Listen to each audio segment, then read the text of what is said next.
uma ótima noite para você que acompanha a nossa programação, meu amigo, minha amiga, seja muito, mas muito bem-vindo a mais uma edição do programa Vejam Só. Sempre uma alegria, um privilégio poder entrar aí na sua casa e dividir esses momentos com você, com a sua família, que curtem o programa, gostam de acompanhar o programa, mas mais do que isso, gostam de repercutir, de debater os assuntos que são tratados aqui, gostam de procurar respostas, de dar questionamentos, de buscar informações. É para você que curte, que acompanha, que fala sobre o Vejam Só. Nós estamos iniciando mais uma edição, lembrando sempre que o nosso objetivo aqui é levar até você conhecimento a partir das Escrituras Sagradas, mas mais do que isso, é instigar você, é provocar você a pensar, para que a partir da nossa conversa aqui no Vejam Só, você se interesse pelos temas, busque conhecimento, estude, se aprofunde nos questionamentos e, a partir disso, consiga, obviamente, dar as suas respostas às perguntas que nós colocamos aqui no programa todos os dias. Aliás, para você que gosta de debater e de falar sobre o Vejam Só, vou colocar aqui também o meu perfil no Instagram, o @zeca_pereira. Chega por lá para a gente poder conversar também, bater um papo, trocar ideias sobre teologia, sobre o Vejam Só. Recebo muito carinho dos nossos telespectadores. Consigo responder algumas perguntas também, né? O pessoal sempre tem curiosidade de saber as minhas opiniões sobre os temas. Fico muito feliz de receber a sua mensagem, principalmente de perceber que o Vejam Só consegue cumprir o papel que ele tem por objetivo, que é levar o nosso telespectador a pensar e estudar. Recebo muitas mensagens das pessoas confirmando isso. Olha, comecei a estudar a partir do Vejam Só, o Vejam Só me ajuda nos estudos, consigo tirar minhas dúvidas. De fato, esse é o nosso objetivo, levar o povo de Deus à reflexão e principalmente ao estudo das Sagradas Escrituras. Por isso, seja muito bem-vindo a mais uma edição do programa Vejam Só. E na noite de hoje, nós vamos utilizar uma ferramenta que esse ano a gente utilizou bastante e deu muito resultado. Afinal de contas, como o nosso tempo aqui para debate é bem curtinho, às vezes o programa fica bem apertado e muitos aspectos do tema não são tratados. Então hoje nós vamos continuar um assunto que nós debatemos na semana passada e a gente vai continuar a conversa, inclusive trazendo os mesmos convidados que eu já vou reapresentá-los na sequência, mas eu já vou colocar aqui o tema que nós vamos tratar. Porque na semana passada nós perguntamos se a igreja passaria ou não pela grande tribulação, tendo como base o texto lá de Apocalipse 13:7, que fala sobre alguns santos. Então a ideia é, bom, se a igreja vai passar pela grande tribulação, não vai passar, quem são esses santos que ficaram por aqui, estão por aqui? E durante o debate, muitos textos apareceram, muita conversa, teve muito assunto, então nós vamos fazer uma parte 2 desse assunto, para levar até você um pouquinho mais desses questionamentos. Afinal de contas, esse tema talvez seja um dos mais pedidos aqui no Vejam Só. Muita discussão, muito debate sobre o assunto. Bom, e para continuar a conversa, nós recebemos novamente aqui no Vejam Só o pastor Emerson Cicarelli, ele que é ministro da Igreja Assembleia de Deus, Ministério Rologos. Pastor Emerson, obrigado, meu irmão, pelo carinho, aceitar o nosso convite. Seja muito bem-vindo novamente. Muito obrigado, Zeca, pelo convite novamente. Boa noite a todos os telespectadores que estão aqui. Pastor Serafim também se encontra conosco. Estamos aqui para falar um pouquinho, dar continuidade desse assunto que foi tão bom e tão edificante para as nossas vidas na semana passada. Aí, vamos ver aí o que a gente tem para hoje. A gente que está aqui sempre aprende. Eu mesmo falo para todo mundo. Eu ali como mediador sou o que mais aprende. Acredito. Porque vai de um lado, vai do outro, pega tanta coisa que a gente escuta aqui, a gente consegue pensar a partir disso, e a ideia é que você na sua casa faça o mesmo. Fique aí anotando, prestando atenção, para a gente poder aprender. Bom, antes da gente voltar para a nossa discussão, vou pedir para o irmão passar as informações da igreja para a gente também, por favor, o endereço e os dias e horários das principais programações para quem nos assiste, por Perfeito. favor. Assembleia de Deus Cristã Rologos, Rua Armando Coelho Silva, número 25, Parque Peruche. Nossos cultos são às quartas e sextas, às 20 horas, e domingo, às 18h30. Também o nosso Instituto Teológico funciona lá, Centro de Ciências Bíblicas Kohelet, também na Rua Armando Coelho Silva, número 25, Parque Peruche, onde nós temos curso de teologia, hebraico bíblico, hebraico moderno, aramaico targúmico, grego clássico, grego moderno, enfim, todas as línguas originais que estão voltadas às grandes análises bíblicas. Que bacana, que legal. Fica aí, obviamente, mais uma indicação também para você que nos acompanha, que quer aprofundar e estudar as Escrituras Sagradas. Pastor Emerson, de novo, obrigado, viu, meu irmão, pelo carinho. Tenho certeza que será mais uma oportunidade de muito aprendizado. Prazer. Muito bacana. Bom, e como o pastor Emerson citou, nós recebemos aqui novamente o pastor José Serafim de Oliveira, ministro da Igreja Assembleia de Deus, do Ministério do Belém. Pastor Serafim, de novo, meu irmão, obrigado pelo carinho. Bom, é sempre uma alegria recebê-lo aqui e a sua figura no Vejam Só dispensa apresentações. Todo mundo já conhece. Uma ótima noite, meu irmão. Muito obrigado, irmão Zeca. Também é um prazer rever o pastor Emerson Cicarelli. Eu me sinto feliz de poder ter a honra de participar com certa frequência desse programa tão importante. Se todas as TVs se preocupassem em ter programa dessa natureza, nós teríamos um país diferente. Sem dúvida. Porque as informações que saem daqui são bíblicas, é o conselho de Deus, mesmo que haja uma diferença de raciocínio, de visão entre os dois debatedores, mas o nosso foco é na palavra de Deus. E quando a Bíblia Sagrada é a regra de fé e base de qualquer cidadão, esse cidadão é bem-sucedido. Amém, sem dúvida. Só não deixa nenhuma emissora saber que tem esse tipo de programa, senão eles copiam, viu, pastor Serafim? Deixa só pra gente aqui, mas não vamos falar isso pra ninguém. Tá bom. Pra ninguém precisa saber. Não põe na TV, senão a pessoa descobre. Senão o pessoal pega a ideia aí, cara, pega a ideia aí. Então vamos deixar só entre a gente aqui. Tá pra nós. Pouquinha gente que acompanha. Isso, não tem problema. Pastor José Serafim, vamos passar as informações da igreja também. Bom, o Ministério Belém tem um carinho muito especial da parte do Vejam Só, um ministério que nos ajuda muito, dá um baita suporte aqui no programa. Qual é o endereço da igreja, por favor, Pois não, pastor? nossa Igreja Assembleia de Deus, nós estamos com nossa sede na Rua Doutor Fon, esquina com a Radial Leste, número 104. Nossos cultos aos domingos às 18 horas, terças e quintas-feiras às 19h30, culto de ensino da palavra. E, excepcionalmente, irmão Zeca, pastor Cicarelli, vamos ter um sábado, dia 29, um jejum na parte da manhã, das 9 ao meio-dia, orando pelo nosso país, orando pelo Brasil. Então, nós estaremos lá reunidos, orando pela nossa pátria, para Deus abençoar o nosso país. Amém.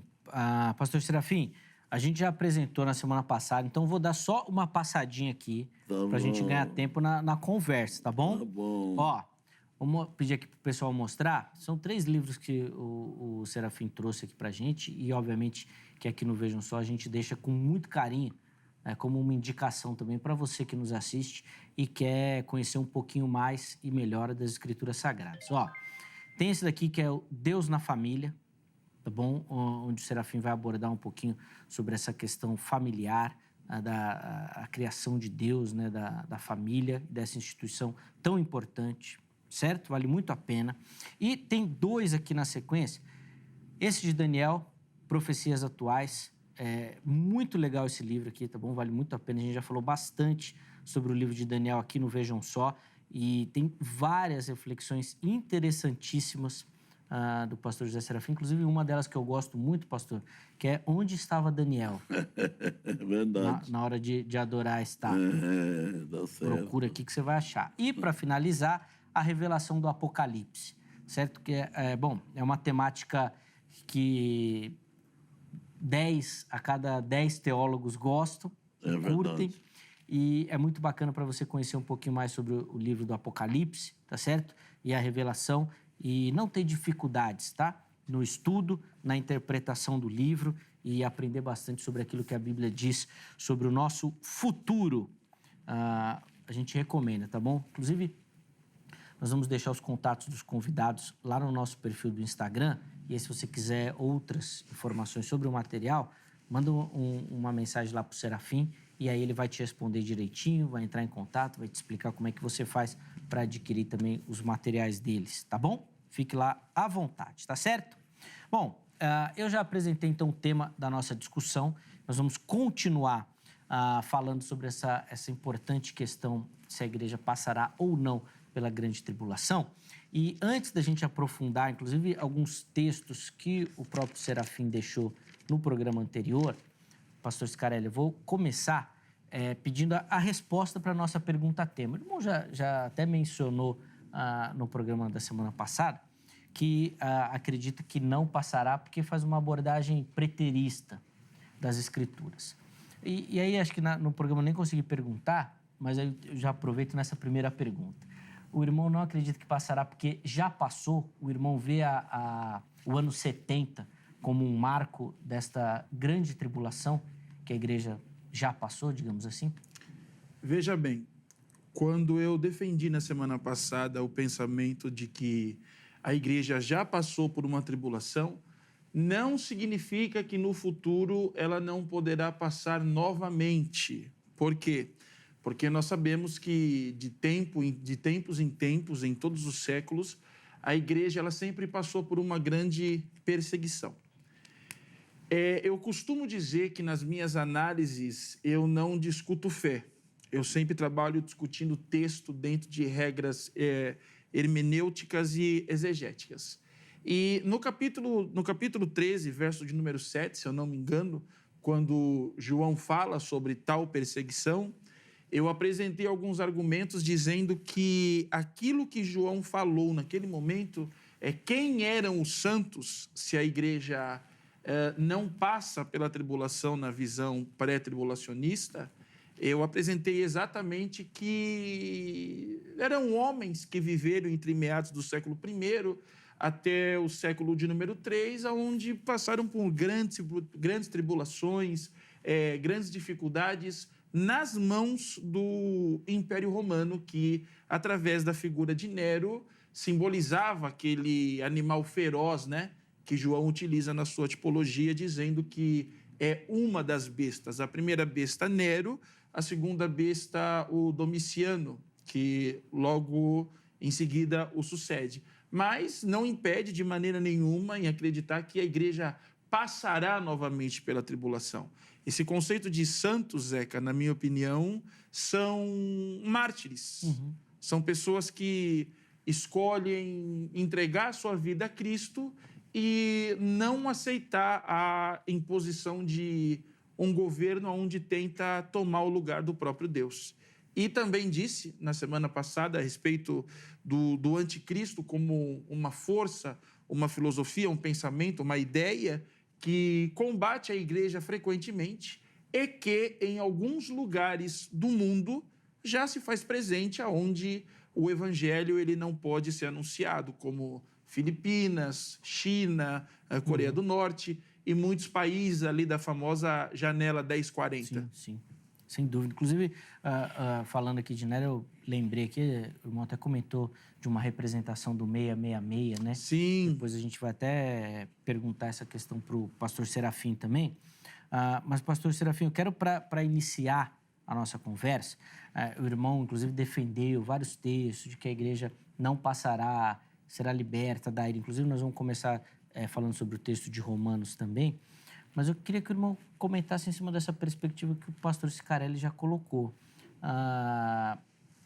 O irmão acredita em distinções? Porque isso que ele falou foram tribulações que a igreja passou.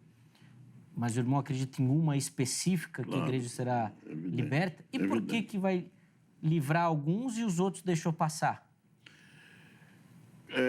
Nós temos que separar tribulação de grande tribulação. No capítulo 24 de Mateus, Jesus disse que haverá uma tribulação como nunca houve nem haverá. Se nunca houve, não houve. Por que a diferença de tribulação e grande tribulação? Uma tribulação é localizada. Se alguém sair daquele local, mudar de região, vai viver em paz, porque lá a tribulação não chegou. Uhum. Como foi agora o caso da pandemia, né, que passou porque atingiu o mundo todo. A grande tribulação, ela estará sob a égide do anticristo, que será um dominador mundial. Ele será um governo mundial. Então, o mundo todo estará sob o seu domínio. Se nós estudarmos nas Escrituras com mais cuidado, vamos entender isso daí. Quando apareceram nos dias passados, séculos e anos passados, algumas figuras que pareciam com ele, eram meras figuras do anticristo que vai acontecer. Se nós lemos o capítulo 11 de Daniel, dos versos 1 a 35, fala das obras praticadas por Antíoco Epifânio, que foi uma grande figura do anticristo. Uma figura, ele não era o anticristo, era uma figura. Mas do 37 ao 41, aí fala do verdadeiro anticristo que há de aparecer nessa ocasião. Assim como Jesus teve figuras, alguém que representou Jesus no Antigo Testamento, o anticristo também teve, que Satanás sempre quis imitar a Deus e ainda deseja imitar. E com todo o respeito que eu tenho pelo pastor Emerson, achei uma pessoa simpática, gostei dele, mas estamos aqui para discordar, não é, pastor? Então, É verdade. Me dá essa licença. Sem problemas. Me dá essa permissão. Respeitosamente, o senhor disse que gosta de se basear em coisa sólida, não em suposição, não naquilo que pensou, mas, infelizmente, o senhor já usou 2 argumentos aí sem uma fixação bíblica. É um pensamento seu. O senhor acha que o anticristo era Nero e era o outro imperador romano? Mas o texto não diz isso, não diz que eram eles. Então, no seu pensamento. Então, que eles fossem figura, eu admito, era a figura do anticristo, mas não era o anticristo ainda. O anticristo virá depois que a igreja for arrebatada. Se alguém puder me mostrar um texto da Bíblia, eu não quero 2, que possa se basear para dizer que a igreja passará pela grande tribulação, eu aceito. Que até hoje eu não achei nenhum. Um só? Um é o suficiente. Ah, ficou fácil esse cara ali. Então ficou fácil. Daqui a pouco você mostra. Calma. Porque agora aí eu que vou fazer suspense agora. Claro. Só quer um versículo para mudar de ideia? Pelo menos um. Ah, tá bom. Então vai ter que ser um bom, né? Não esqueça que é o texto com contexto, né? Ah, não é um texto isolado. Começou a colocar porém já em Serafim. Bom, vamos ver. Daqui a pouco o Cicarelli vai inclusive dar essa resposta também. Amém. Deixa eu abrir a oportunidade para você que me assiste participar respondendo as nossas enquetes, tá bom? E você acessa o nosso perfil lá no Instagram e lá você consegue localizar a forma de participar respondendo as nossas enquetes. Põe na tela aí a enquete que nós colocamos para o programa de hoje e diz o seguinte, olha lá. Romanos afirma que seremos salvos da ira. Inclusive, esse será um dos textos que nós vamos tratar na sequência. Mas Tiago diz que devemos nos alegrar por passar pela provação, pela dificuldade. E agora? A igreja passará ou não pela tribulação? Como é que você que me assiste responde? Você tem 2 opções. Bom, passará ou não passará. Escolha, vote. Na postagem seguinte, você justifica. Olha, eu acho que a igreja passará por conta disso, disso, disso. Não, a igreja não passará por conta daquilo e daquilo outro. Dê lá a sua justificativa. Nós vamos tentar colocar aqui durante o debate a sua participação também, tá bom? Eu falei do nosso Instagram, mas se você procurar no Facebook e no YouTube por Programa Vejam Só, você nos localiza. Inclusive, lá no nosso YouTube, nós reativamos o nosso canal individual. Então, lá você vai encontrar conteúdo só do Vejam Só. Se você ainda não segue, não curte lá o nosso canal, se inscreva, né? Faça parte também. Ative as notificações para você sempre receber informação, tá certo? E lá você vai encontrar a nossa programação nova, inédita, e, além disso, uma playlist só com programação antiga. Tem programa ali a partir de 2005. Você vai encontrar muito conteúdo, tá bom? E lá nas nossas redes sociais, não só no YouTube, Facebook e Instagram também, você consegue acompanhar nossas gravações ao vivo, tá? Se você curte, segue, se você está inteirado lá nas redes sociais, você vai receber esta informação. E aí vai conseguir assistir ao vivo as nossas conversas, debates e tudo mais. Inclusive, lá no nosso perfil do Instagram, recentemente, nós rompemos ali a barreira dos 100 mil seguidores lá no Instagram também, tá bom?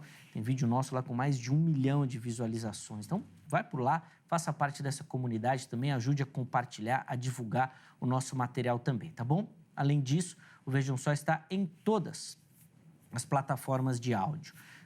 Você está no trânsito, aqui em São Paulo, você pega um dia bom de trânsito aqui em São Paulo, dá para você ouvir quase uns 5, vejam só, na sequência, tá bom? Então põe lá o nosso conteúdo, tá no metrô, vai trabalhar, tá voltando, tá indo para a escola, você consegue ouvir demais o Vejam Só, tá bom? Escolha a que você utiliza, vai lá e procure por programa Vejam Só e você vai acessar o nosso conteúdo também nas plataformas de áudio, tá certo?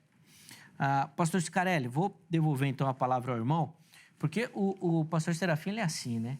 Ele é bonzinho, foi um prazer conhecê-lo, ele é legal. Exatamente. Mas o bicho é provocativo, né? Exatamente. Ele é danado, né? Ele é bom, o pastor Serafim é bom, eu gosto. Bom, vou devolver a palavra ao irmão, então, por favor, aí, faça as suas considerações. Respeitosamente, pastor Serafim, respeitando as suas cansas, eu preciso falar.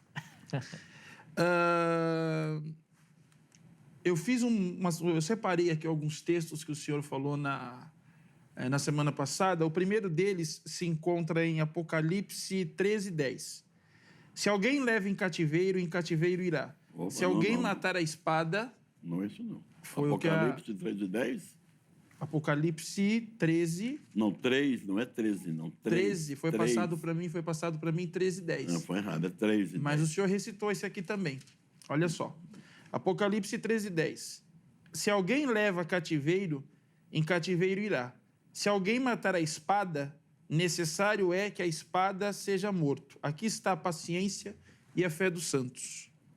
Bom, vamos começar entendendo o seguinte. Para a gente poder analisar um texto, a gente precisa pegar o contexto, né? Regra básica de hermenêutica, você analisa 2 versículos para trás e 2 versículos para frente.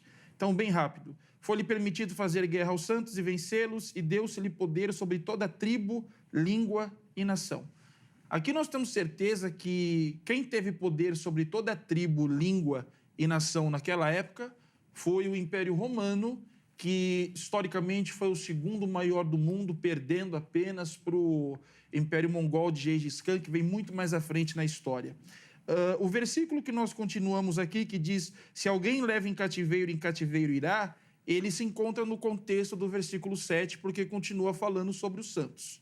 Zeca, aqui nós temos uma prática totalmente lógica de que o versículo 10 citado pelo pastor Serafim, ele se encontra numa visão taliônica, na lei de Talião. Por quê? Se alguém leva em cativeiro irá. Olho por olho, dente por dente. Se alguém matar a espada, necessário é que a espada seja morto. Aqui está a fé e a paciência dos santos. Aqui nós temos uma profecia bíblica que se cumpre em 476 depois de Cristo. Nós temos aqui a queda do Império Romano. O Império Romano ele cai em 476 depois de Cristo na mão do Império Germânico, que naquela época era chamado de os bárbaros, ok? Então, esse versículo ele está totalmente voltado para o que já aconteceu, ele está totalmente voltado para o que já ocorreu, porque quando o texto fala sobre a fé e sobre a perseverança dos santos, está falando exatamente sobre aqueles que foram perseguidos no versículo 7.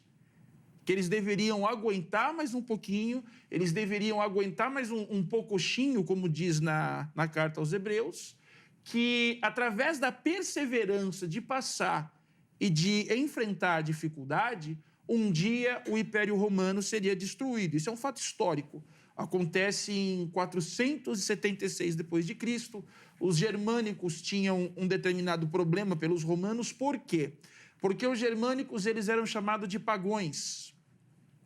Mas, na verdade, eles foram convertidos a um cristianismo diferente do cristianismo que a Igreja Romana, no Concílio de Nicéia, aceitou e apoiou, e acabou condenando exatamente essa outra prática, que era exatamente o cristianismo diário, né? O cristianismo ariano. Qualquer pessoa que estuda um pouco de patrística sabe a respeito disso. Isso gerou até uma rivalidade entre a visão cristã de trindade, a qual possuía os romanos e os concílios, com a visão que os germânicos e os bárbaros possuíam, aonde no arianismo a pessoa de Cristo era negado como Deus. Estou trazendo isso como fato histórico para a gente poder entender que esse versículo de Apocalipse 3:10 citado na semana passada é um versículo sem total fundamento para com o futuro. Essa perseverança dos santos já aconteceu e o Império Romano caiu através disso que foi dito por João.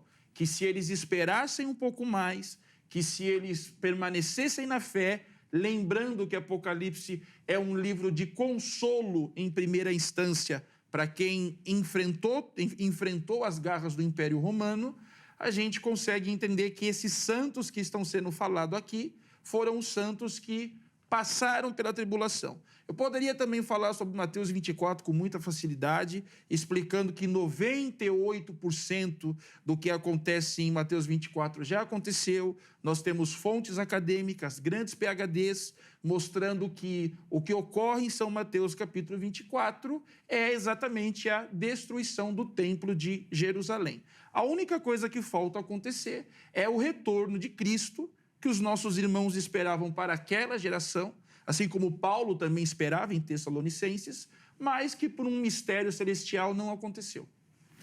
Boa. Inclusive, na semana passada, na discussão desse capítulo de Apocalipse, a grande dificuldade é da presença desses santos, né? Já que a igreja não estaria aqui, né? Quem seriam eles? Exatamente. Se todo mundo subiu. Então, na visão do pastor Scarelli, ela orna porque ele já defende que aqueles santos eram aqueles mártires que padeciam na mão do Império Romano. Você fazendo uma leitura lógica do texto, a perseverança deles era a resistência até que o Império, obviamente, caísse como caiu de verdade, como caiu. E só mais um ponto que eu quero deixar ao pastor Serafim, referente ao número do 666, vou ser bem rápido que eu quero ouvi-lo.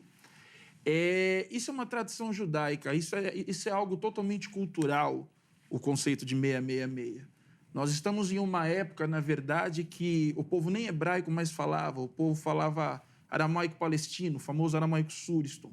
Então, quando o João fala, quem tem sabedoria entenda, o número da besta é um número de um homem, a saber, 666, eu acho totalmente normal o senhor discordar disso, até porque isso não faz parte da nossa cultura. Então, para a gente poder entender um pouco a escrita apocalíptica e até mesmo a escrita do Antigo Testamento, a gente precisa, algumas vezes, deixar um pouquinho do pensamento do achismo de lado e entender que um povo ele não pensa da mesma maneira que nós pensamos. Então, esse conceito de 666, qualquer pessoa que tem qualquer hebraísta, né, vai conseguir entender o que eu estou falando. A escrita judaica, ela trabalha exatamente da seguinte forma: uma letra é uma consoante e uma letra, ela também é um número. Então, quando o João fala, quem tem sabedoria entenda, ele está dizendo quem é judeu, quem é da cultura. Fica atento, o número de um homem a saber é 666. E, gematricamente falando, é Nero César. Essa relação com o imperador. Vamos lá, Serafim, por favor. Se entrarmos por esse caminho, a confusão é maior. Porque também na tiara do Papa tem lá Vicarius Filidei. E já descobriram que esse Vicarius Filidei em romano dá 666. Então, é Nero ou é o Papa? Qual dos dois? Então, não é nenhum nem outro. E, além disso, meu prezado pastor Sicarelli, eu não me baseio na cultura nossa. A minha base é bíblica, aquilo que a Bíblia fala. E eu não procuro ficar na praia, eu vou no mar profundo. Eu começo lá de Gênesis, porque sempre o desejo do diabo é superar a Deus. Isso ele revelou em todas as coisas. E eu vou dizer uma coisa que talvez até assuste o irmão e assuste também nossos telespectadores, que o diabo tem uma ilusão de que ele vai vencer a Deus, porque quem não tem uma esperança de vitória não luta. O diabo foi tentar Jesus esperando que Jesus caísse na tentação dele. Que se ele tivesse certeza da derrota, ele não iria. Assim vai ser a batalha do Armagedon e toda a luta que o diabo organizar, numa esperança de vencer a Deus. Mas Deus é invencível, nós sabemos disso. Então, quando a Bíblia fala de 666, que é o número do homem, é porque o 6 sempre perseguiu o homem. E há uma diferença entre o homem e Deus. Qual é o número de Deus? É o 7. É um número ímpar. Deus nunca será comparado com ninguém. Ele é incomparável. O homem, querendo competir com Deus, chegou até 6. Mas daí ele não passa. Dá 6, 6, 6, número de um homem. E nós vamos ver isso já em Nimrod, aquele bisneto de Noé, quando resolveu construir aquela torre de Babel. Qual era o objetivo? Façamos para nós um nome. Exclua-se o nome de Deus, não precisa dele, o nosso resolve. E nós estamos vendo que esse espírito permanece até hoje. Tivemos um governador aqui em São Paulo há poucos meses, chegando, que ele queria tirar dos documentos oficiais a data antes ou depois de Cristo. Então, o que eles querem fazer? Eles querem pôr a data ou Nova Era, ou época de Aquários, qualquer outro nome, menos o nome de Cristo, para apagar da memória dos nossos jovens o nome de Deus e impor o nome do homem. Isso sempre existiu, continua existindo, e esse vai ser o objetivo do anticristo, que virá logo após a igreja ser arrebatada. O apóstolo Paulo disse que o homem do pecado, o filho da perdição, não se manifesta porque é um que impede, até que do meio seja tirado. Então, ele não pode ter sido nem os imperadores passados, que a igreja estava presente. A igreja não tinha sido tirada ainda. Então, só quando ela for tirada é que ele vai poder se apresentar. Disse isso Paulo em 1 Tessalonicenses 2, versos 7, 8, aproximadamente. Então, ele chama o homem do pecado, o filho da perdição, a um que o impede. Quem é esse um? E alguém já conversando comigo a respeito, ele diz, mas a igreja não é um, é uma. Mas aí pode ser, a igreja pode ser um corpo, pode ser um instrumento de Deus, pode ser não, ela é um instrumento de Deus. Por isso Paulo usou no masculino. Mas que é a igreja que está impedindo a igreja na terra é uma autoridade. A igreja ora, Deus responde. A igreja ora, Deus atende, como atendeu Elias. Então, o anticristo que está querendo entrar não vai entrar enquanto a igreja estiver aqui. O diabo pode estar me ouvindo e estar com muita raiva, não faz mal. Mas ele não terá poder. Aqui está a noiva de Cristo, uma autoridade orando. Assim que ela for tirada, e eu vou te dar uma figura, meu querido pastor. Deus decidiu destruir Sodoma e Gomorra. Mas antes de destruir, enviou para lá 2 anjos. E os anjos chegaram para Ló e disse, sai desse lugar, porque eu nada posso fazer enquanto você aqui estiver. E quando Ló saiu com a família, caiu fogo do céu e destruiu o lugar. Figura da igreja. A igreja impede que a ira de Deus se derrame. Quando a igreja sair, a ira de Deus virá. Porque aí é luta de Deus contra o anticristo. Bom, pastor, vou passar a palavra ao irmão, então, para depois eu coloque algumas questões aqui. Veja bem. A igreja brasileira, ela herdou algo dos pais da igreja. A nossa teologia ela é patrística. A nossa teologia ela vem da visão de padres. Essa é a grande verdade. O nascimento da nossa teologia ela vem com a patrística. Essa é a grande verdade. Eu acho esse negócio de tipologia algo muito perigoso. E eu vejo isso é muito encontrado dentro das nossas igrejas. Exemplo, José é um tipo de Cristo, Moisés um tipo de Cristo, personagens do Antigo Testamento que, em determinada maneira, em alguma forma, por ter passado uma situação parecida, em algum momento é lembrado como Isso é uma sombra da pessoa de Cristo, a qual já estava avisando que um dia ele viria. Eu me preocupo muito com isso, porque é o seguinte: Cristo é santo. Os homens do Antigo Testamento nunca foram santos. E o próprio Cristo diz: bem-aventurado é aquele que em mim não encontra escândalo. Então, eu tenho uma dificuldade muito grande de trabalhar com tipologia, e por isso que muitas vezes eu acabo fazendo uma análise textual, uma análise exegética, fria. Mas acredito na volta de Jesus, sei que ele vai voltar, espero que seja na pré, espero que seja na pós, mas o importante é que ele volte. Porque o que nós estamos fazendo aqui? Trocando ideias. Teólogos, em momento nenhum, podem afirmar nada, até porque nós trabalhamos dentro de humanas, essa é a grande verdade. Mas o senhor falou algo aí, por exemplo, referente ao diabo, referente à queda, a de querer ser como Deus, que embora isso não seja para esse debate, eu não posso me calar e eu preciso dizer. Essa ideia, por exemplo, de que o diabo está em Isaías 14, isso é uma ideia de patrística. Essa ideia que o diabo se encontra em Ezequiel capítulo 28, isso é uma ideia de quem não sabe fazer análises. Por quê? Porque o versículo que todo mundo utiliza, telespectador, é esse aqui. Estavas no Éden, jardim de Deus, tu eras querubim ungido e te coloquei para proteger. A primeira pergunta que eu faço é: proteger o quê e de quem? Se nem humanidade ainda existia. Mas tudo bem. E as pessoas não entendem que para você, por exemplo, estudar um Ezequiel capítulo 28, você precisa começar do capítulo 26. E no capítulo 26, você vai perceber, o senhor, melhor dizendo, vai perceber que existe uma cidade portuária chamada Éden. Capítulo 26, 27 e 28.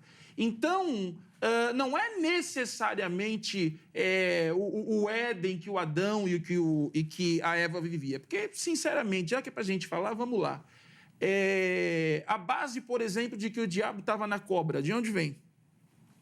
Vem lá de Apocalipse, uma única base isolada, capítulo 12, o senhor como bom escatólogo sabe, que diz assim: e o diabo, que era a antiga serpente, é o único lugar da Bíblia que está dito que o diabo estava dentro da serpente. Então, isso não é uma tradição bíblica, isso é uma tradição dos pais da igreja.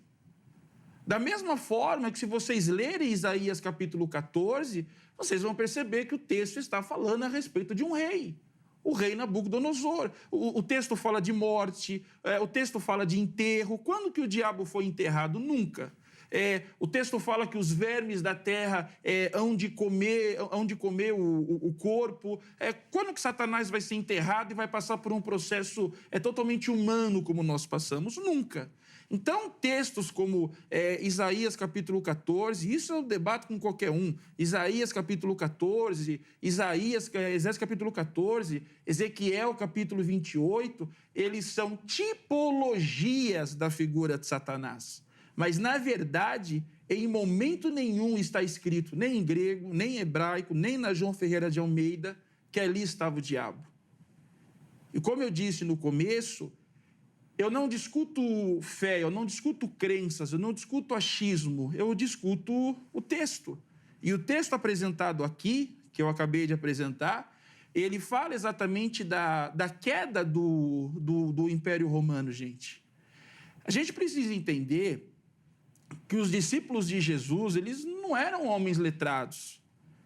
A gente precisa entender que, por mais que tenha a presença de Deus, tenha o Espírito Santo, mas eles eram homens totalmente limitados. Por exemplo, você pega ali Apocalipse acho que é capítulo 6, não é? Que fala sobre os cavalos. Os 4 cavaleiros do Apocalipse. Por que João ali, Zeca, ele vê 4 cavalos? Existia algum meio de condução naquela época mais veloz que um cavalo? Não. Então, imagine só se Deus mostrasse para João, por exemplo, uma Ferrari. João entenderia? Imagine se Deus mostrasse para João um automóvel com um motor fantástico, que leva um carro de 0 a 120, 180 por hora em segundos. João entenderia? Não, gente. Deus, ele fala conosco de acordo com o nosso entendimento, isso é claro.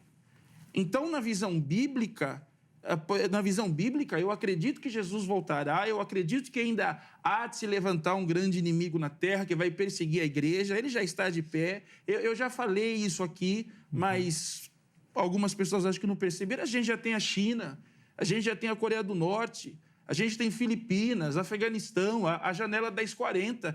O anticristo já está na terra. O problema é que a igreja, muitas vezes, a igreja brasileira, muitas vezes, olha só para países de grande porte, muda um presidente nos Estados Unidos, é o anticristo.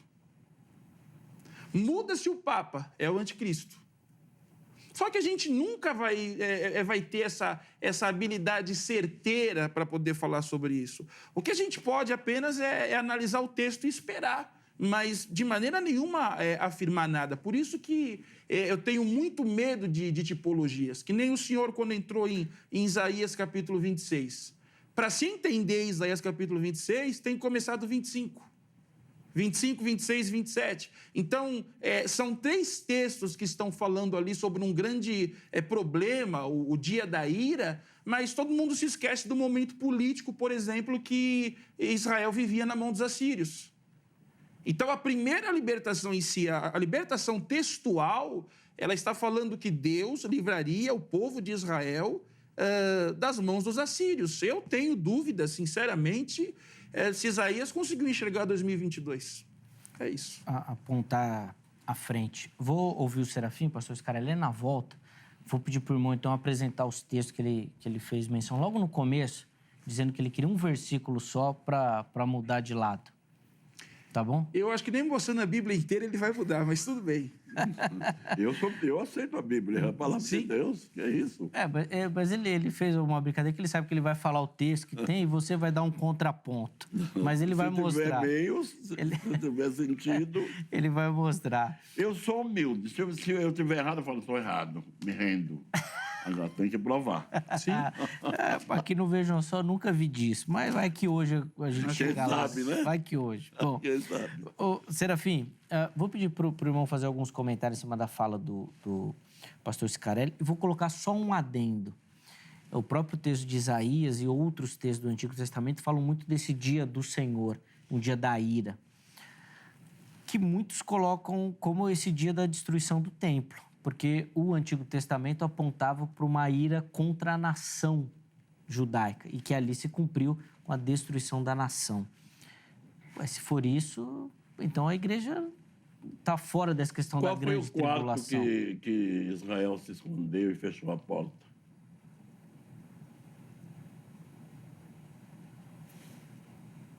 Entra no teu quarto, fecha a tua porta, só por um momento, até que passe a ira. Qual foi o quarto que eles entraram e ficaram protegidos? Tem? Não literalmente, né? Eu queria caber todo mundo em um quarto só, né? Não, quer dizer, num lugar, num abrigo, né? Mas, em vez nenhum, quando Israel foi atingido, a nação toda foi atingida. Não teve ninguém que escapou, não. Agora, quando fala dos santos do Altíssimo, Daniel, capítulo 7, verso 21, que ele vencerá os santos. Se nós lemos Daniel todo, especialmente quando chegamos no capítulo 9, vê que Deus sempre se dirige a Daniel. O anjo Gabriel, que trazia a mensagem, falava sobre o teu povo, a tua santa cidade. Qual era o povo de Daniel? Judá. Qual era a cidade santa de Daniel? Jerusalém. Então, está muito claro que esse santo de Daniel é o judeu que se converterão a Cristo quando Jesus se manifestar para o judeu. Está em Zacarias, capítulo 13, versículo 9. Quando Israel estiver apertado pelo anticristo, que eles clamarão socorro, Jesus descerá no Monte das Oliveiras, destruirá o anticristo pelo assopro da sua boca, pelo esplendor da sua vinda, como disse Paulo em Tessalonicenses. Judeus se aproximarão dele e verão suas mãos furadas. E lhe perguntarão: que feridas são essas nas suas mãos? É a ferida com que eu fui ferido em casa dos meus amigos. Aí reconhecerão Jesus como seu Messias. Chorarão e se reconciliarão com ele. E o capítulo 12 daquela famosa mulher fala sobre o Israel reconciliado, o Israel restaurado, agora como povo de Deus. São esses os santos que a besta vencerá, não a igreja. Pastor Scarelli, quero ouvir do irmão, então, essa referência bíblica aí Ele pediu? que ele pediu no início. Só? Bom, ele falou um só, né? Um só. Eu acredito que você vai precisar de mais, mas Apocalipse, o tempo é curto. Apocalipse 1, Apocalipse capítulo 1, verso de número 7. Leia. Eis que veio com as nuvens, e todo olho verá, até os mesmos que os transpassaram, e todas as tribos da terra se lamentarão sobre ele, sim. Amém. Primeiro ponto aqui. Esse pensamento de que a igreja vai ser raptada acontece exatamente por aquilo que se encontra em Mateus capítulo 24 e em outros determinados versículos que a gente vai encontrar também dentro dos próprios evangelhos e acredito que na carta de Filadélfia. A gente precisa entender o seguinte: Jesus, ele fazia suas prédicas para um povo muito simples. Jesus, em todo momento da sua vida, ele falava por parábolas, né? Eu até digo nos meus sermões que Jesus que ele não pregava como nós. Ele não precisava de 1 hora, ele não precisava de 40 minutos, ele não fazia pregações expositivas. Jesus, ele pregava por parábolas. Por quê? Porque a própria tradição judaica, a própria lei judaica ensinava e ensina que no momento em que um preletor, um palestrante, um mestre está falando com alguém, em momento nenhum ele pode envergonhar a pessoa e ele pode citar a pessoa. Quando a gente pega a palavra parábola no grego, parabolê, e no hebraico bíblico, machal, a gente precisa entender que a palavra machal dentro do hebraico, ela não serve apenas para parábola, mas ela também fala sobre o verbo governar, que está na terceira pessoa do singular do tempo perfeito. Então, o que é uma parábola? Uma parábola é algo que eu conto e que, na verdade, eu não dou o final dessa história. Quem tem o final da história é você com a sua própria interpretação. Isso é ética. E por Jesus falar para um povo muito pobre, um povo que, na verdade, que subsistia, porque a Galileia dos gentios era um ambiente que qualquer periferia do Brasil hoje, perto do que era a Galileia dos tempos de Jesus, isso é histórico, está totalmente à frente. Jesus pregava para um público que não sabia se ia ter o que comer amanhã. Então, ele usava uma linguagem, Zeca, na Galileia, sim, senhor. Ele usava uma linguagem, ele usava uma linguagem simples. Então, o que ele diz ali, ó? Eis que eu virei como ladrão. Será que realmente Jesus está sendo literal no que ele vai dizer, que ele está chegando como um ladrão? Ou ele está usando a figura de alguém que é silencioso, não pode fazer barulho, para que o povo entenda o que ele está dizendo? E dessa ideia que ele diz que ele virá como ladrão, acabou se criando essa doutrina pré-tribulacionista, que se eu não estiver enganado, eu vou pesquisar isso de novo, ela não tem nem 500 anos. Essa doutrina pré-tribulacionista, ela não tem nem 500 anos, ela é uma doutrina criada há muito pouco tempo. E será que, na verdade, ele não está querendo dizer assim, olha, vocês têm que ficar atentos, vocês têm que vigiar a vida de vocês, porque a hora que vocês menos esperar, eu vou chegar. Como o relâmpago que sai do Ocidente, mas que sai do Oriente e vem para o Ocidente. Não seria tudo isso figuras de linguagens que, na verdade, nós acabamos, muitas vezes, literalizando e acabando complicando um pouco o negócio? Porque está escrito aqui, ó, pelo apóstolo João, que alguns dizem ser o João evangelista, outros dizem não ser o mesmo João, mas isso não vem ao caso. Alguém que viveu ali disse, eis que ele vem e todo olho o verá. Se todo olho o verá, e isso está na primeira página do Apocalipse, eu acredito que se todo olho ver, não vai ser um rapto. Bom, pastor, isso daí então é a prova de que a igreja vai passar pela grande tribulação. Pela grande tribulação, totalmente. Esse versículo. Pois bem, posso falar porque eu estou só ouvindo hoje, né? Tá, que isso, pastor? Tá falando também, que ele estava dando argumentação. Tô só ouvindo. Ele estava dando a argumentação dele. Quer concluir? Os caras, eu posso passar a palavra? Pode passar para ele, fica à vontade. Vamos lá. Esse pensamento do senhor preterista te prejudica. Ele não é preterista nesse momento. Que a Bíblia fala de duas vindas, está claro. O apóstolo Paulo fala em Tessalonicenses que ele vai vir até as nuvens, onde vai arrebatar a igreja. E nós seremos arrebatados para encontrar com ele nas nuvens. Isso no capítulo 2 de Tessalonicenses. 15 de 1 Coríntios, versos 51 e 54, fala do nosso corpo ser metamorfoseado e arrebatado num piscar de olhos. Então, piscar de olho é coisa repentina, rápida. Primeiro ressuscitam os santos que morreram, depois os vivos serão metamorfoseados. Então, fala claramente em duas Perfeito. vindas. Quando fala no capítulo 1, verso 7, que o senhor acabou de ler, que todo olho verá até aqueles que o transpassaram, aí fala quando ele vem para julgar, ele vem para implantar o milênio. Mas não está escrito que ele vem para julgar, só está dizendo que todo olho verá. Pois é. Agora, deixa eu fazer uma pergunta para o senhor só, uma só. Façam. Na sua concepção hoje, a igreja brasileira, ela é mais jesuína ou paulina? Ambos. Ambos? Ambos. Ambos, tudo bem, perfeito. O senhor sabe que o apóstolo Paulo, ele é o criador da teologia cristã, né?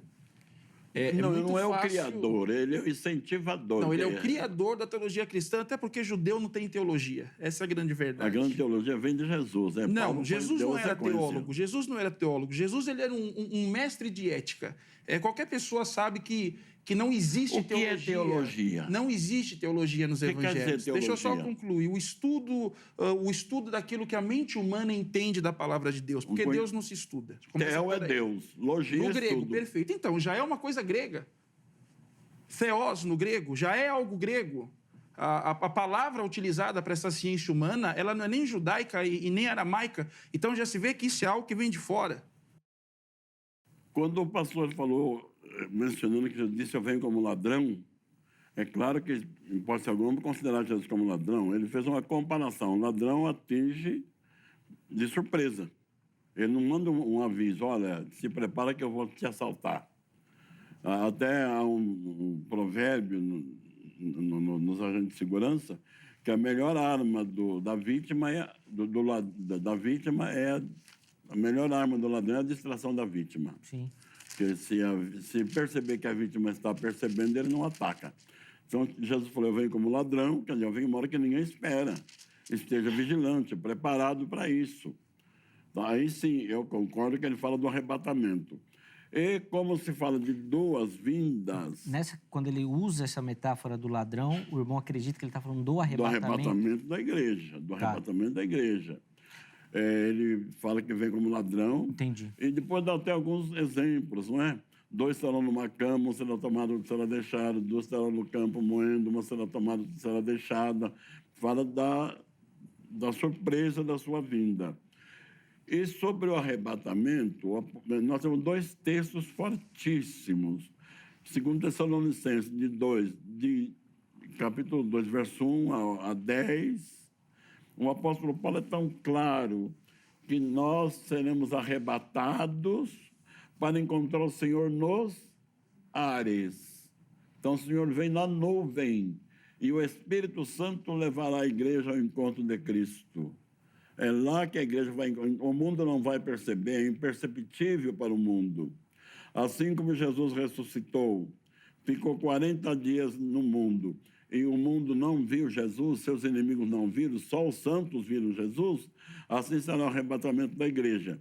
Agora, quando ele vier como rei para implantar o milênio, depois que já se passou as bodas do Cordeiro, depois que já se passou aqueles 7 anos da lua de mel de Jesus com a igreja, aí ele volta. Judas 14, eis que é vindo o Senhor com milhares dos seus santos para fazer justiça e juízo aos que não obedeceram ao Evangelho. Judas 14 está escrito isso.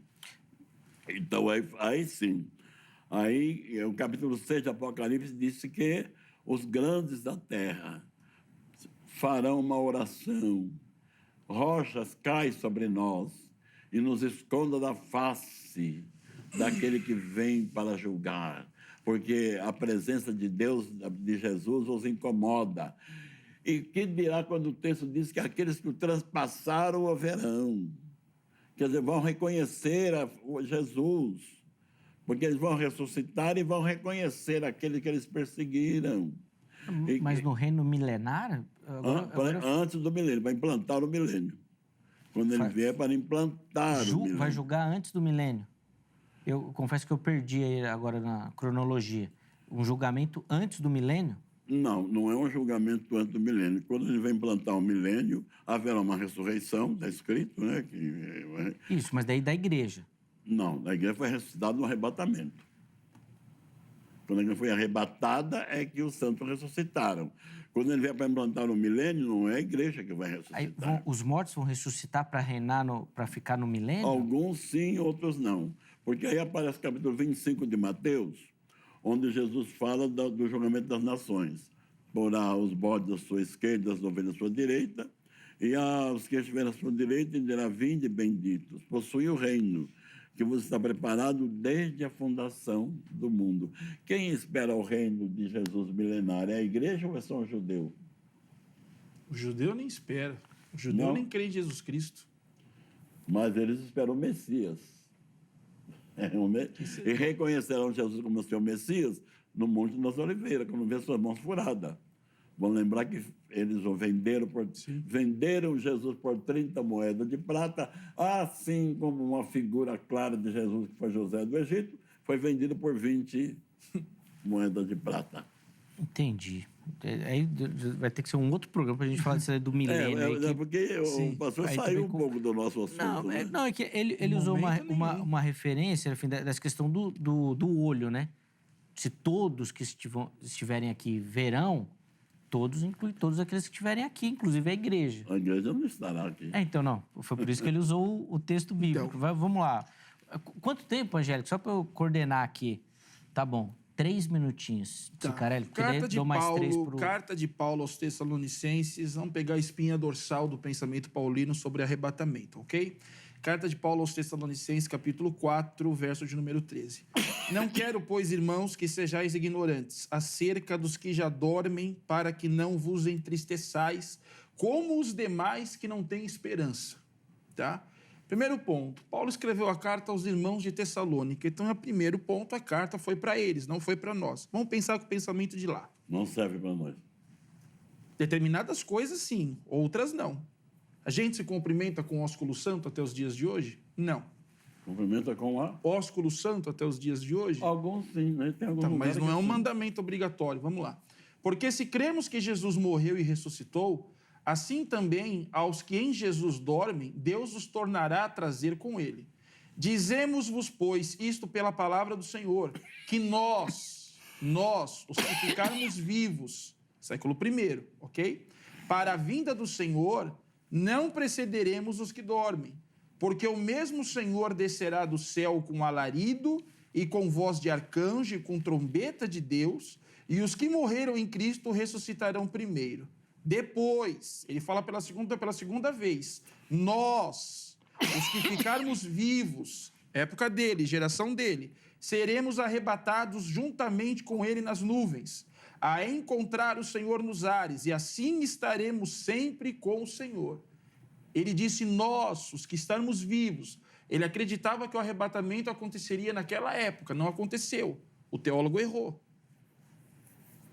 Então, entre Paulo e Jesus, eu fico com Jesus por quê? Porque Jesus disse, o dia e a hora ninguém sabe, nem os anjos, só o Pai que está no céu.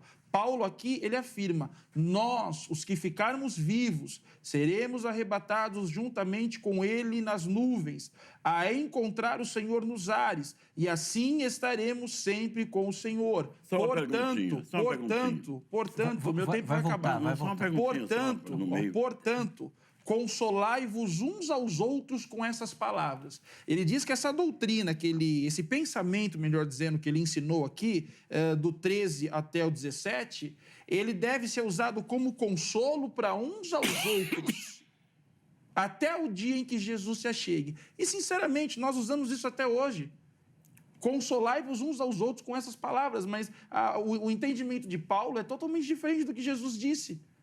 Jesus disse que ele viria e pronto. Paulo não. Quem cria toda essa linha, esse pensamento pré-tribulacionista, é algo mais apostólico do que sair da boca do próprio Cristo. E aquilo que o Senhor falou sobre um tá em casa, um ir embora, o outro ficar, isso daí aconteceu quando os romanos invadiram Jerusalém. Entende? É que o tempo não permite mais. Uma aplicação mais direta de Mateus 24. Paulo foi inspirado pelo Espírito Santo ou foi na cabeça dele? Por fé, eu acredito que sim. Então, o Espírito Santo aí está se enganando, porque Jesus falou uma coisa e Paulo outra. Então, ficou meio difícil. Se Paulo falou inspirado pelo Espírito Santo e foi contrário à doutrina de Jesus, tem coisa delicada aí. Eu só vou falar o que eu entendi, que na visão dele, ele está falando que Paulo foi contra. Não disse que Paulo foi contra. Paulo não ensinou uma outra doutrina. Foi diferente do que Jesus ensinou. Mas tudo que Paulo falou, Jesus falou. Jesus disse que eu tenho que perdoar o irmão 70 vezes 7. Não muda de assunto. Vamos ficar aí. Eu não estou mudando de assunto. Vamos ficar aí. É que você perguntou que Paulo e Jesus falam coisas diferentes. Mas o senhor que falou, o senhor falou entre Paulo e Jesus, eu fico com... Mas Paulo, ele mesmo disse, este é o meu evangelho. Ele tinha uma linha de pensamento totalmente distinta dos apóstolos. O senhor acabou de falar, entre Paulo e Jesus, eu fico com Jesus. Claro, Paulo sempre. eu desprezo. Entre Paulo e Jesus, totalmente. Jesus. Paulo não morreu por mim. Eu fico com os dois. Não, eu fico só com Jesus. Se Paulo foi inspirado pelo Espírito... Na verdade, eu penso assim. Eu penso que um discípulo, ele nunca consegue ser 100% que o mestre foi. Por exemplo, Jesus disse que nós temos que ter paciência com o irmão 70 vezes 7. Aconteceu um problema em Corinto, Paulo mandou entregar a Satanás. Cadê o exemplo cristão? Não tem. Deixa o Serafim agora. Vai, Serafim, para a gente chamar o intervalo. Paulo foi inspirado pelo Espírito Santo... As palavras de Jesus e a dele têm o mesmo peso, o mesmo valor. Mas são iguais? São iguaizinhas. Pode haver uma mudança de expressão, mas o sentido é o mesmo.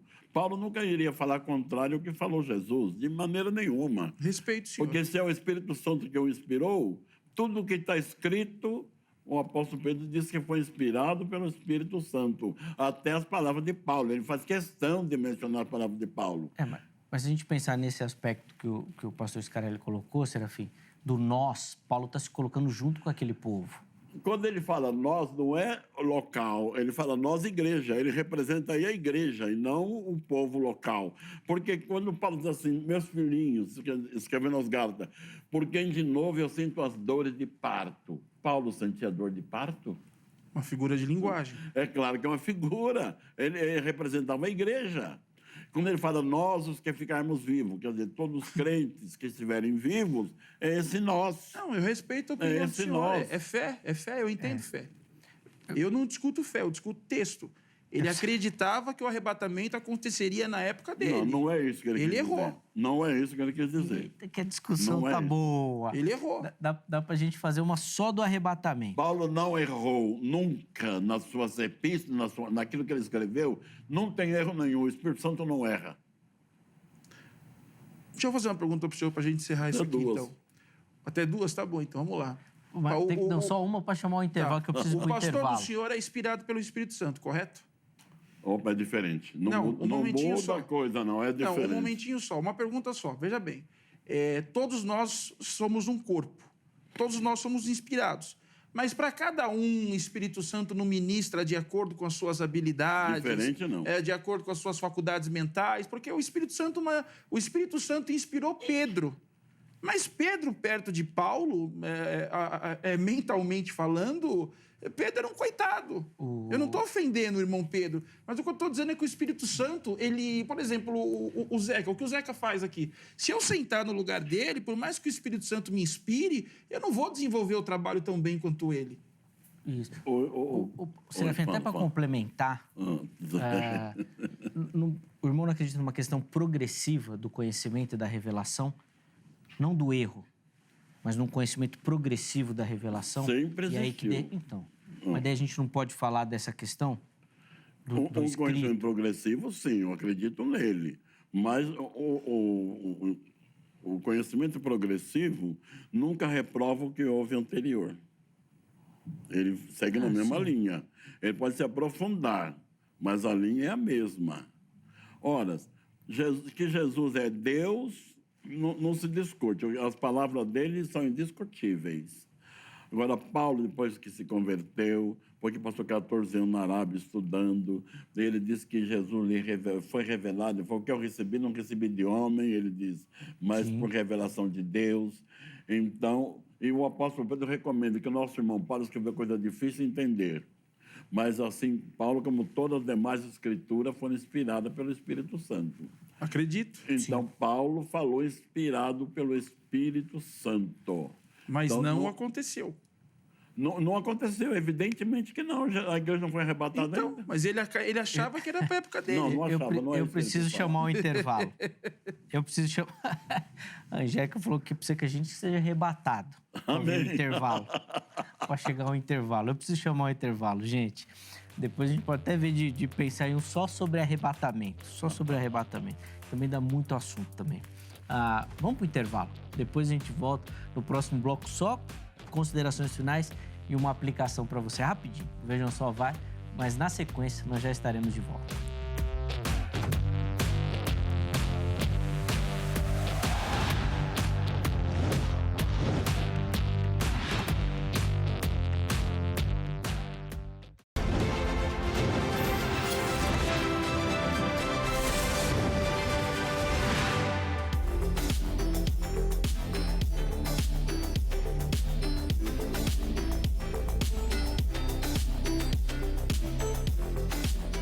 Muito bom, já estamos de volta. Quase que a gente não começa o bloco, que eu fiz uma provocação aqui com o Serafim, mas foi só uma provocação, viu, Serafim? Eu sei que não tem nada a ver. Você é meu amigo, pode provocar. Eu sei que não tem nada a ver, mas foi só pra gente pensar junto aqui e brincar, obviamente.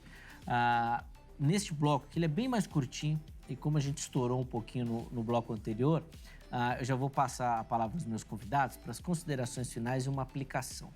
A gente continua falando sobre a questão se a igreja passará ou não pela grande tribulação.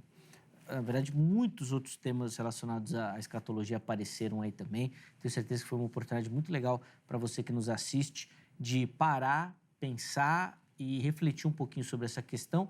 E a ideia é que, a partir de agora, você se aprofunde nessa temática.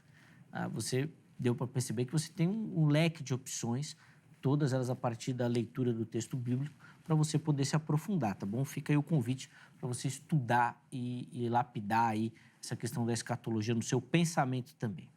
Irmãos, 4 minutos, considerações finais e uma aplicação para quem nos assiste. Serafim, vou começar com o irmão, já que no primeiro bloco nós começamos com o pastor Sicarelli. Se o irmão quiser, eu vou dando aqui uma regressiva pro irmão aqui. Tá bom, pro irmão saber. 3, Vamos lá. 2, 1. Pode ficar tranquilo, vai lá. Amém. Pois bem, eu agradeço muito a Deus. Eu acho que apesar de a gente ficar acalorado, mas é gostoso o debate. Estamos falando sobre uma coisa importante, sobre a palavra de Deus e sobre a nossa bendita esperança. Então, meu querido pastor Sicarelli, se o senhor crê que já aconteceu, mas de repente Jesus veio, o senhor vai ser arrebatado, o senhor vai ficar muito contente. Eu estava enganada, mas que felicidade, fui arrebatado. Não, mas daí não vale, né? Aí todo mundo vai ficar, até eu também. Que felicidade, fui arrebatado, estou com Cristo. Então, amém. É tudo que interessa. Creio piamente nas Escrituras Sagradas, como disse, eu não pego o texto isolado, eu leio o texto textos com contexto, para poder ter sentido exato, e dos textos que eu indiquei aqui, de que a igreja não passará pela grande tribulação, só 2 foram rapidamente comentados, os demais não foram comentados, então ficou devendo um pouquinho. Mas as considerações finais e uma palavra para os nossos, quanto tempo eu tenho? Para os nossos amigos. Tranquilo, mais 2 minutos ainda, Serafim. Os cristãos que estão nos dando o prazer da sua audiência, eu repito agora as palavras do pastor Scarelli: vigiamos, Jesus vem como ladrão, cuidado. Ele não vai mandar um aviso: olha, se prepare que amanhã eu estou chegando. Ele vem a hora que ninguém espera. Então, estejam preparados para esse dia, porque não dá tempo de se preparar, não. A hora que ele vem, tem que estar pronto para ser arrebatado. É a esperança da igreja. A nossa esperança não é ver o anticristo, não é ver a grande tribulação. A nossa esperança é encontrar com Jesus, o nosso Salvador, que nos espera sorridente, de braços abertos, como um noivo que se alegra ao receber a noiva por quem ele tanto trabalhou, porque ele deu a vida, porque ele derramou o sangue.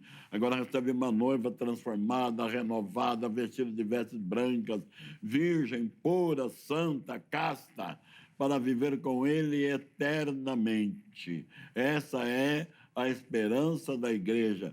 Para nós que estamos vivos, não sabemos se no arrebatamento vamos estar vivos ou não, mas fica aqui: se eu já tiver ido, já estiver esperando Jesus lá do outro lado, eu ressuscitarei.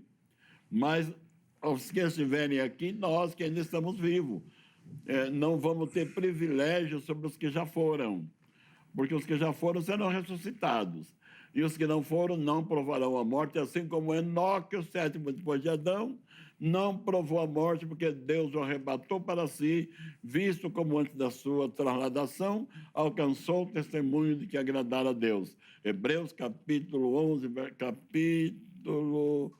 versículo 6. Enoque foi arrebatado para não ver a morte. E uma figura dos crentes fiéis que também serão arrebatados. Elias também foi arrebatado, também não provou a morte. Então, milhões de santos que estão velando, estão vigiando, estão aos pés de Jesus, eles também passarão pelo momento da transformação. Seus corpos serão metamorfoseados para ser igual ao corpo de Jesus. Primeira carta de João, capítulo 3. Nós não sabemos o que havemos de ser, mas uma coisa sabemos: seremos semelhante a ele, porque assim como ele é, nós o veremos. Então, essa é a grande e maravilhosa esperança daqueles que têm Jesus como seu Salvador. Os sinais estão dizendo: Jesus volta, mas não dá o dia nem a hora. Só avisa que está próximo. Quando o dia vem amanhecendo, o horizonte aparece os raios solares, mas não amanheceu ainda. Quando o sol sai, aí é um novo dia. Quando o sol da justiça, Jesus Cristo, aparecer nas nuvens, é a manhã gloriosa que a igreja estará com ele para todo sempre. Amém. Amém. Que bem, Serafim. Obrigado, viu, de novo pelo carinho. O irmão falou assim: alguns textos não foram tratados. Eu fiquei um semestre perguntando para o meu professor de escatologia para ele me explicar Apocalipse 1:3, que João fala que o tempo está próximo. E ele ficou enrolando um semestre. Se tiver uma hora aqui, não ia dar para... Não tem jeito, passa muito rápido. Mas a ideia é provocar você a estudar. Vai estudar, que aí você vai ter tempo para estudar. Obrigado, meu irmão, pelo carinho. Amém. Deus abençoe muito Sempre sua vida, ordens, seu ministério. Sempre um prazer, um privilégio recebê-lo aqui. Fica registrado o nosso abraço, o nosso carinho do programa. E vamos deixar o contato direitinho que o Serafim passou lá no nosso perfil do Instagram, para você que quiser mandar uma mensagem para ele, tá bom? Inclusive, para saber sobre os livros, tá? O material que a gente mostrou logo no começo. Fique à vontade por lá. De novo, obrigado, meu irmão. As portas do Vejam Só estarão sempre abertas aqui para recebê-lo. Pastor Scarelli, Quantos minutos? 4 minutinhos também. Ótimo. Vamos lá. Bom, em primeiro lugar, eu quero agradecer a Rit, ao Vejam Só, por esse convite de estar retornando a essa casa. Quero agradecer a você, Zeca, que é um apresentador fantástico, deixa sempre o palestrante à vontade para poder falar. Pastor Serafim, o senhor é uma cátedra, né? Essa é a grande verdade. Eu saio daqui muito honrado, muito feliz, porque debati com um dos grandes escatólogos do Brasil, né? E quero seus livros também, viu? O senhor tem que... Quero seus livros também. Já pode levar os 3 que tem aí. Puxa, muito obrigado. E quero dizer a vocês que teólogos, eles estão aqui para teologar, né? Nós não estamos aqui para afirmar nada em momento nenhum. Há quem prefira a linha de pensamento pré-tribulacionista, há quem prefira a pós-tribulacionista, e há muitos anos atrás tinha um mid-tribulacionista, né? Que era o que achava que ia ser levado com 3 anos e meio, mas essa doutrina, ela caiu. Essa é a grande verdade. Assim como existem... Não é verdade? Ela deu uma caída, né? Deu uma caída. Desapareceu. Mas fala isso baixo, perto do Weber, viu? Quando você estiver aqui, que o Weber ele é tivesse... mid? Não fala isso alto. Tá. Continua o seu tempo. Faz muito aí, tempo que eu não vejo. Eu vi o Weber há muitos anos atrás, na primeira vez que eu vim aqui. Né? Eu já sabia que ele ia me E assim como também existem calvinistas, arminianistas, né? E um dia existiu pelagianos, né? Pasmem os senhores. Então, teologia, eu acredito que seja isso. A gente fica um pouco acalorado em determinados momentos, mas o respeito, o carinho e o temor, ele sempre está presente aqui conosco, porque temer a Deus é o princípio da sabedoria. Irat Hashem é o princípio da sabedoria, temer a Deus. E a mensagem que eu quero deixar para você é o seguinte: independente se é pré, se é pós, aquele que é sujo, suje-se mais, e aquele que é limpo, limpe-se mais. Essa é a grande verdade.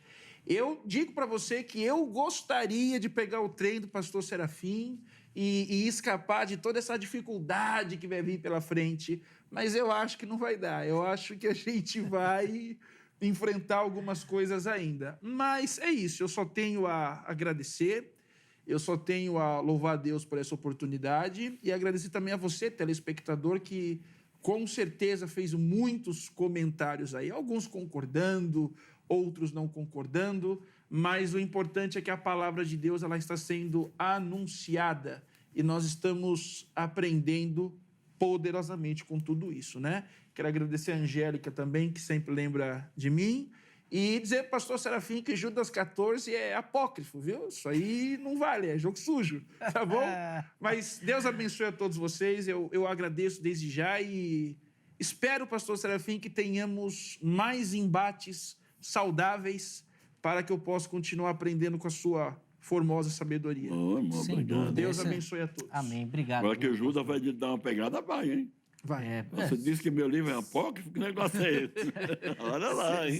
Quando ajuda... Não, meu Judas... Versículo. Vocês dois estão demais. Não, irmão Judas, não quero falar com o senhor, não. Vocês dois estão demais. Mas, o que o pastor Scarelli falou é verdade. No curso José Serafim de Escatologia, todo teólogo tem que passar. Verdade. Pode não concordar, mas tem que aprender, tem que saber, tem que ouvir o que o mestre pesquisou, escreveu e fez. Exatamente. E é assim que a teologia é construída. E né? depois do senhor, eu estou pronto para todos agora, viu? Agora ele está bem, está bem preparado. Agora eu vou esperar o Elias. Amém. Que bom.